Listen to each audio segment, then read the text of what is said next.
Bonjour à tous. Alors bienvenue sur la chaîne Sam Agriculteur Indépendant. Alors Sam, c'est moi. Dans cette vidéo machinisme et suite à vos demandes, on va parler des plateformes de coupe qui sont capitales pour une bonne alimentation des moissonneuses-batteuses suite aux deux vidéos que nous avons fait sur les différents systèmes de battage. Alors si ça vous intéresse, on est parti.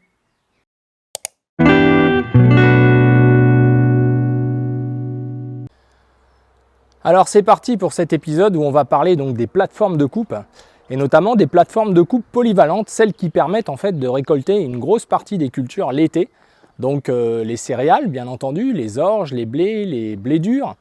On va aussi pouvoir récolter les colzas par exemple, on va aussi pouvoir récolter les pois, le soja, enfin bref les protéagineux en général, les févroles un peu plus tard en saison.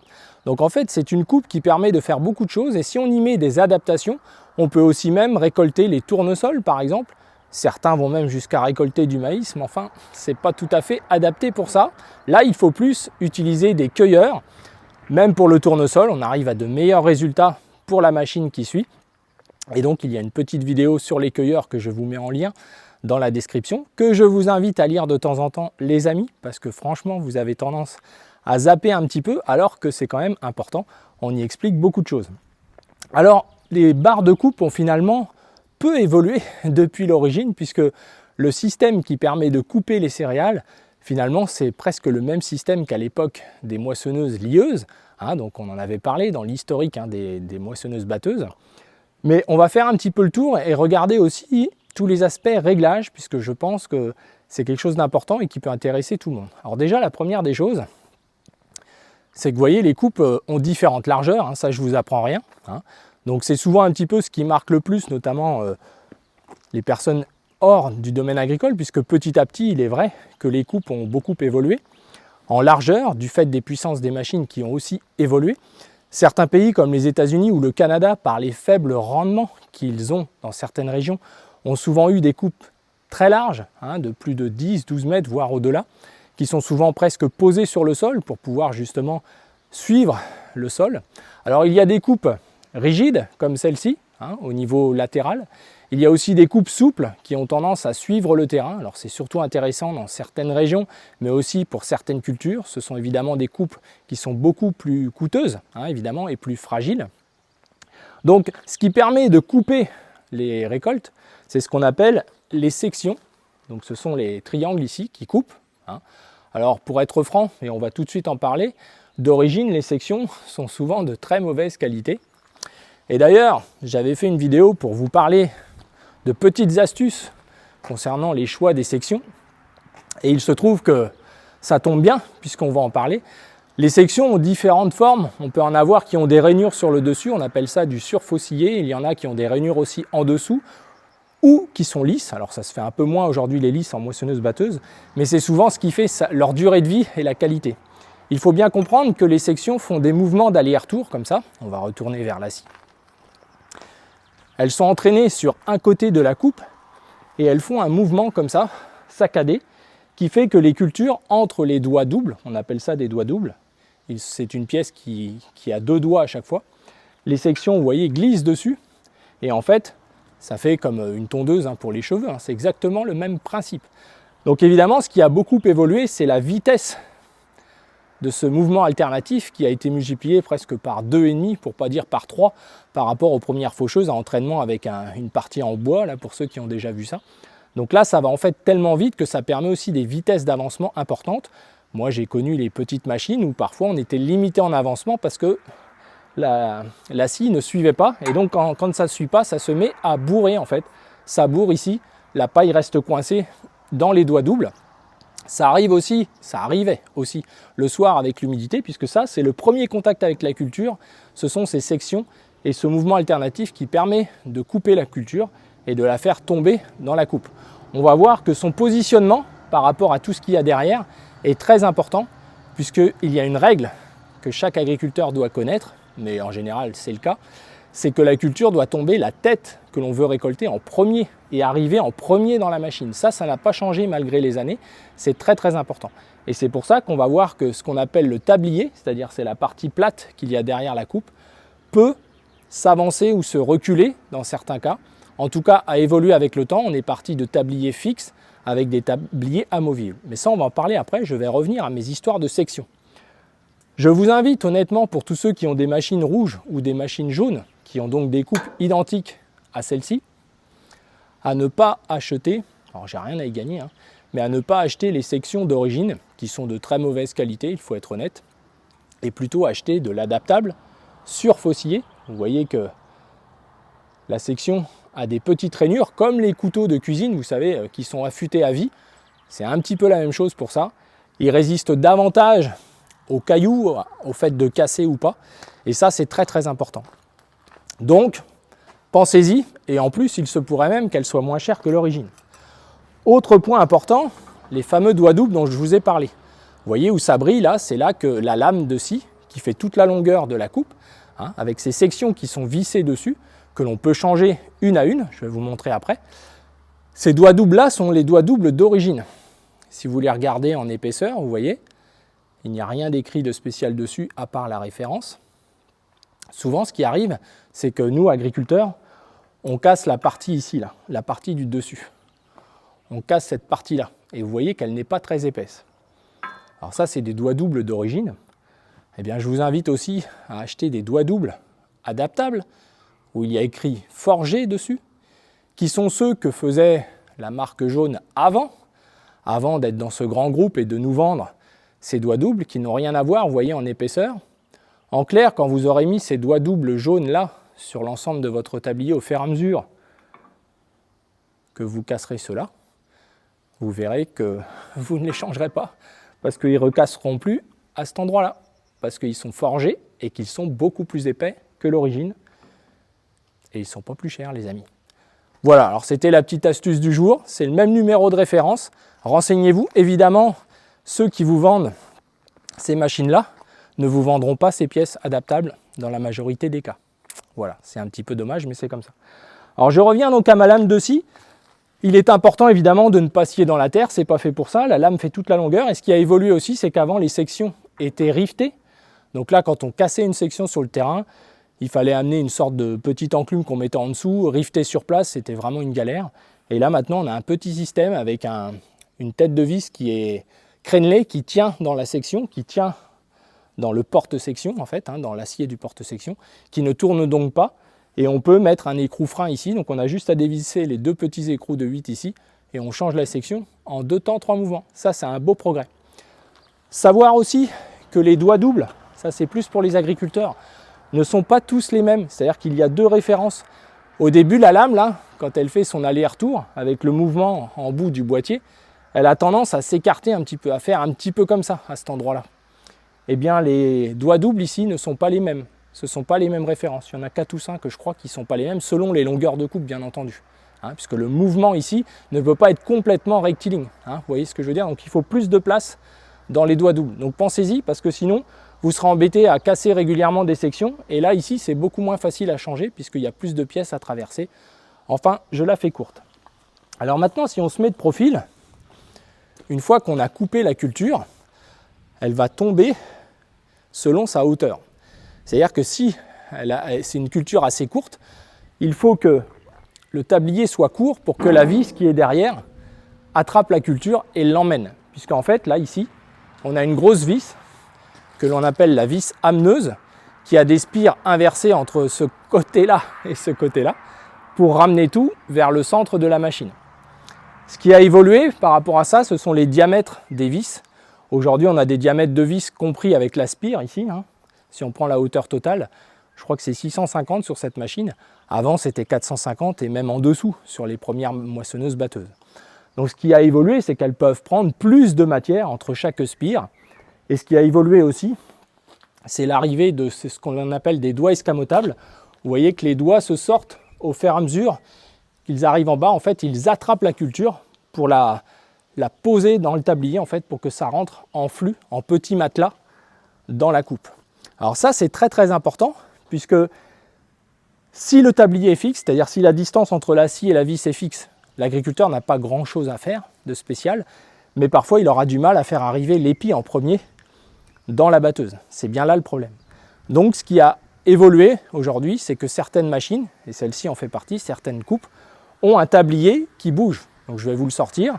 mais on a un tablier qui bouge de presque 1 mètre, je crois que c'est un bon mètre, ce qui permet en fait de s'adapter à de nombreuses cultures et à de nombreuses hauteurs de culture.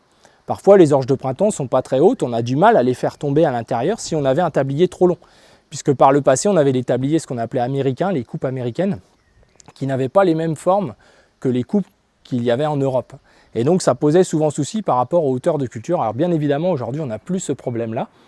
Et donc les vis ayant augmenté de diamètre, elles sont aussi capables d'absorber des flux beaucoup plus importants, voire même des paquets lorsque ça arrive. Et le rôle de l'agriculteur dans ces réglages, c'est notamment en bougeant le tablier, d'améliorer le flux continu. C'est ça qui compte, c'est que la machine soit alimentée pas par paquet, mais de manière continue et douce pour pouvoir avoir un battage, vous vous rappelez, à 90% dans le batteur. Donc ça c'est très important, c'est-à-dire qu'en fait pour ceux qui ont des coupes réglables, le tablier qui se règle, bah, c'est en fait de le faire jusqu'au moment où vos céréales tombent bien, enfin vos autres cultures aussi, hein, mais tombent bien vers l'arrière. Alors pour pallier à ça, il existe aussi des coupes à tapis, c'est-à-dire que le tablier qui est en tôle là est remplacé par des tapis qui en fait permettent d'avoir toujours le tablier allongé en fait quelque part, les cultures tombent et c'est le tapis qui amène le produit à l'intérieur. Donc c'est bien aussi pour les cultures fragiles, ça a beaucoup d'intérêt. Ce qui a beaucoup évolué, ce sont ces doigts escamotables qui maintenant sont tout le long de la vis, ce qu'il n'y avait pas avant, donc ça permet notamment vraiment de faire rentrer les cultures et c'est très très valable pour les colzas, puisque avant pour les colzas on avait des petites vis, hein, je vous ai parlé de 350, 450 de diamètre.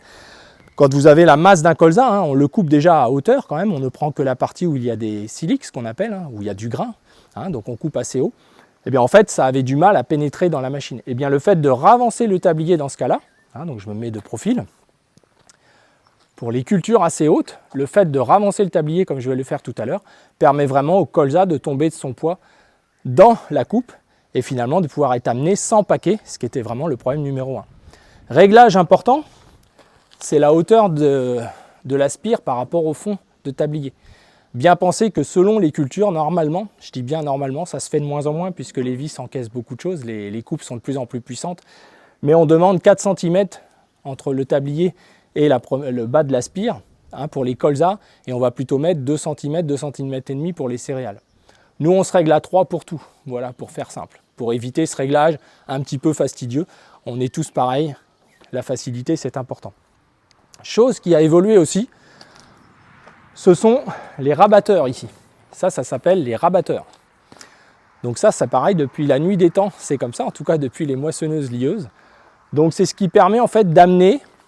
Parfois, elles n'ont rien à faire. Si on règle bien le tablier, comme je disais, la distance, la culture tombe toute seule dans la batteuse.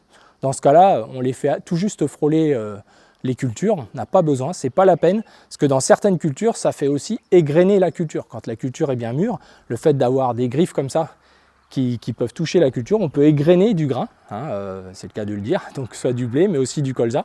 C'est pour ça qu'aujourd'hui, avec les tabliers qui s'avancent, on arrive à avoir ce grain qui est égrené par le rabatteur qui tombe dans la coupe directement, donc on ne le perd plus et on peut vraiment donc aider à amener le colza notamment dans la culture. C'est valable aussi pour les pois qui sont souvent parfois un peu couchés par terre.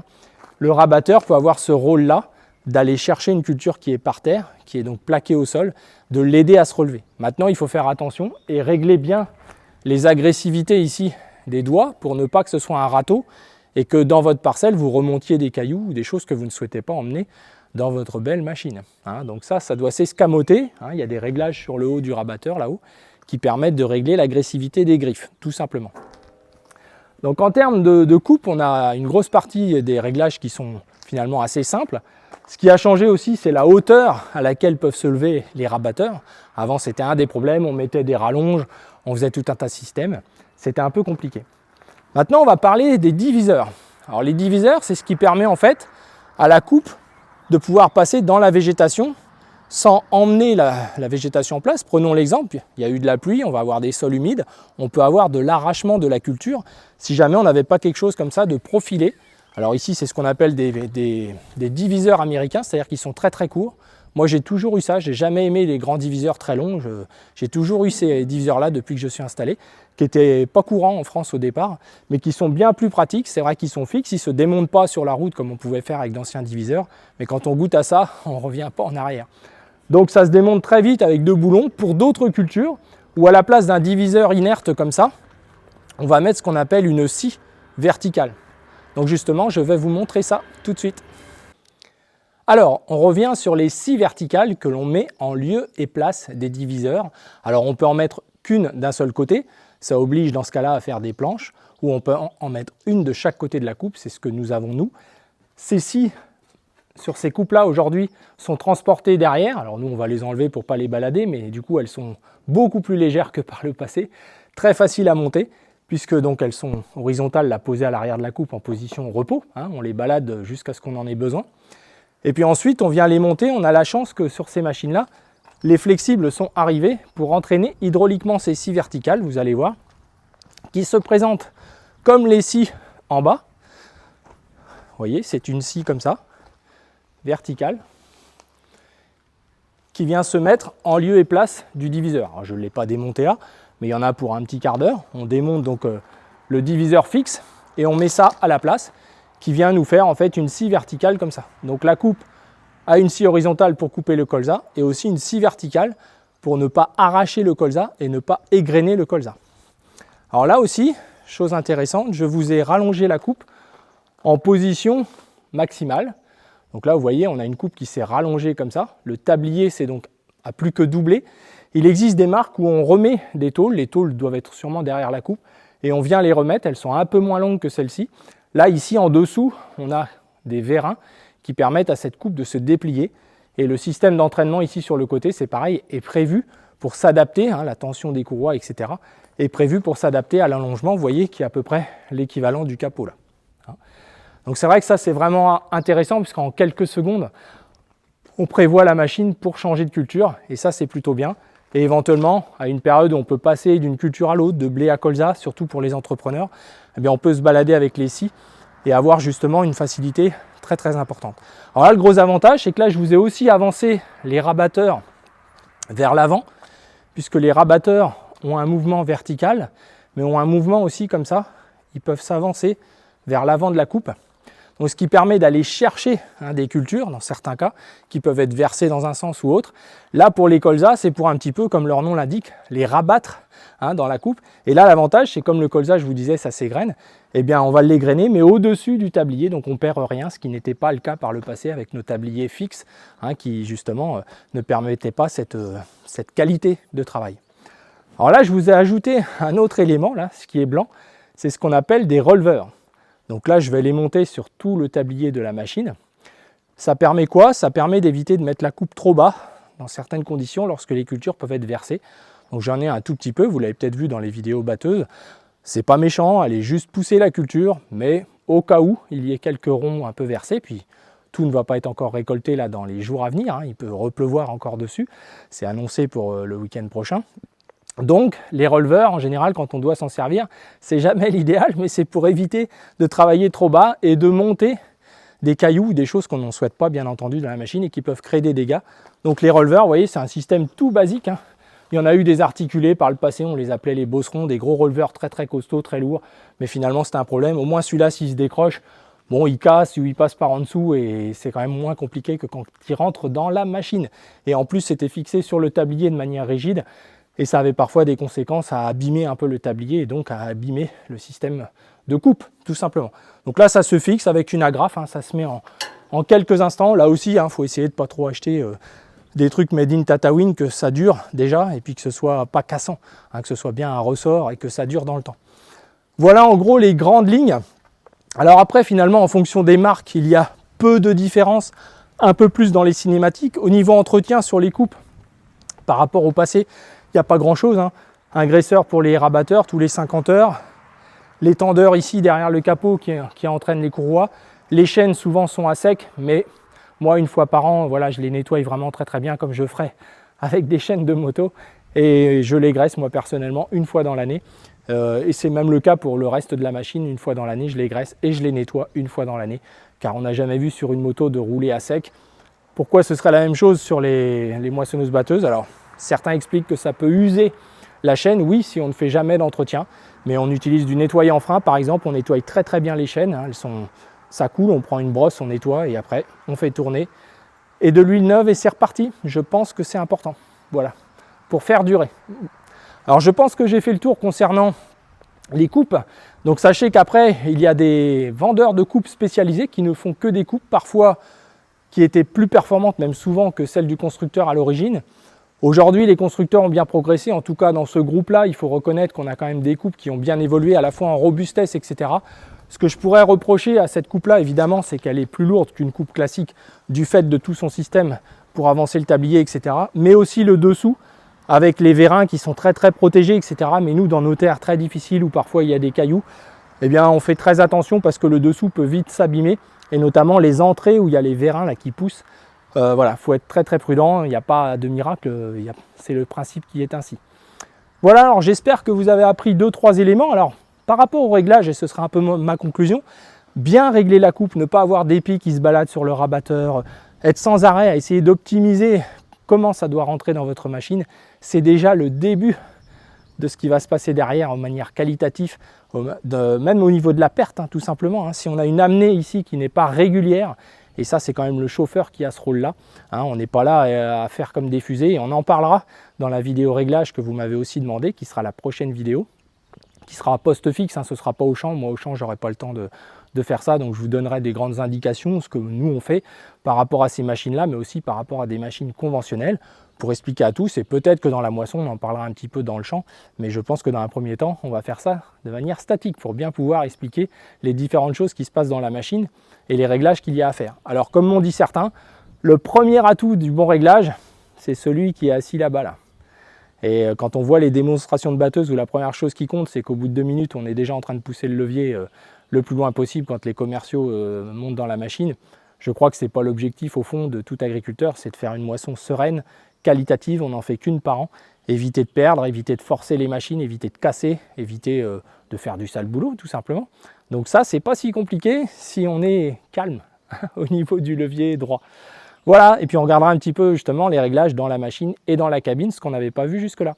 Voilà, alors en espérant que cette vidéo vous a plu, vous a intéressé, vous n'avez peut-être pas tous appris quelque chose, mais en tout cas pour ceux qui ne connaissent pas forcément les coupes, comment c'est fait, eh bien je pense que là vous en avez une idée un peu plus précise les amis. Alors je vous dis à tous une bonne fin de soirée, pensez à vous abonner, pensez à partager, ça nous fait plaisir et c'est ce qui soutient le mieux la chaîne, je vous le rappelle. À bientôt.